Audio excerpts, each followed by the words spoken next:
the thinnest slice, and I don't care for much, but I'm not letting go. I believe there's too much to believe in.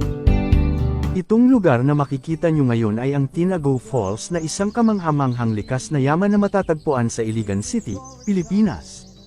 Ang salitang Tinago ay nangangahulugang nakatago na sumasalamin sa nakatagong lokasyon nito. Ang talon ay nakapaloob sa isang malalim na lambak na napapalibutan ng masaganang luntiang tanawin, kaya't ito ay isang magandang lugar para sa mga mahilig sa kalikasan. Ang talon ay may taas na mga 240 talampakan,